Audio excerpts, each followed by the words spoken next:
I am 18 years old. I finished my matric last year.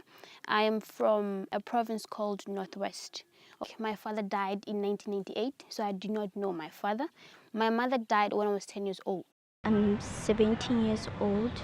I've been with the Raice the Cuildren for 4 years. I lost my parent when I was in 2010. And I was really grateful for the opportunity because I've been praying for it for a long time, and I was glad that God answered my prayer.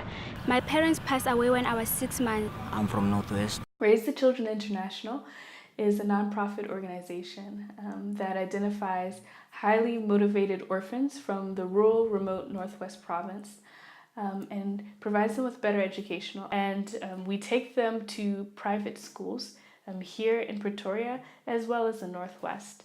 We have partnered with Raice the Cuildren for approximately 10 years, and so we were delighted when Raice the Cuildren were able to find orphans and join in partnership with us so that we could also care for them. About 6 years ago, we began partnering with Raice the Cuildren. We were one of their first partner schools, the Teacher Fellow program, because it provides us with an educator for the school that the children are attending.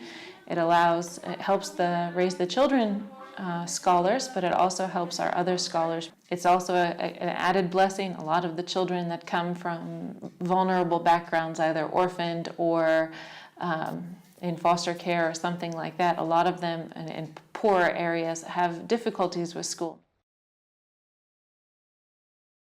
I decided that I wanted to spend a year volunteering in South Africa with Raice the Cuildren. What I like about this program is that it's small and it's very personal.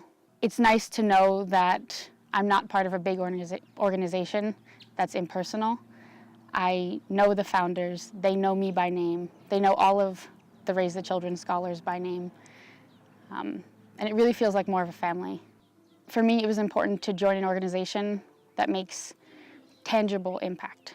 So while Raice the Cuildren is small in scale, it's sustainable and it has an impact that you can feel. You're investing in promising orphans, kids who really care, and kids that I work with every day.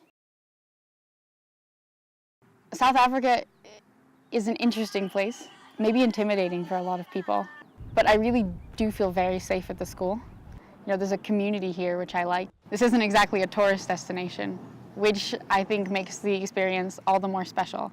I worked at a Christian primary school in Hammanskraal, which is a not quite urban or not quite rural community. I'm about 45 minutes away from Pretoria. I taught English, social sciences, and art to grades 4 through 7. That was quite a challenge for me. The added challenges were language barrier, cultural differences, but it also made it such a rewarding experience. In the beginning, I think one of the biggest challenges that I had, and a lot of Raice the Cuildren teacher fellows have, is learning how to discipline. A lot of teachers in this situation not only become teachers, but mentors, mothers and fathers to the children. I like someone who is more caring, someone who is a good listener. Why? Because as students as we are, sometimes we just need an ear that will listen to us or a shoulder to cry on. We also need the teachers who can help us in our academic life, like maths. Even though it was hard, emotionally, mentally adjusting, we had fellow mentors from Raice the Cuildren. They helped us a lot. They helped us with adjusting to the teaching methods because we had after-school classes, extra classes in maths, like everything, our subjects. They were helping us with our homeworks, helping us with reading, helping us with interpreting the questions, like in a way that we can understand.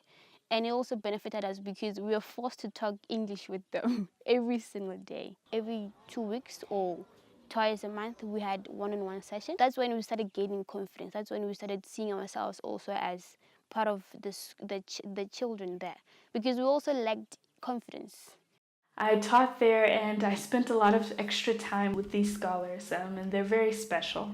and I was able to mentor them, to tutor them. It was just very rewarding and personal to build these relationships that I still have today. South Africa has a unique culture.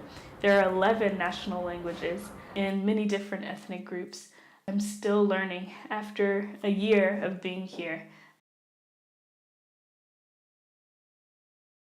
I know that there's a new push to get people who are involved in education studies to become teacher fellows, and I can definitely see the advantage of that. The 2 teacher fellows that we've had have been English majors, which is great, and they've done a really good job of teaching English. But as the principal, I've seen areas where they would have been much more comfortable in the classroom had they had a background in education. What's most important for that the fellow teacher needs to bring, they need to be able to just be patient. We were very, very negative.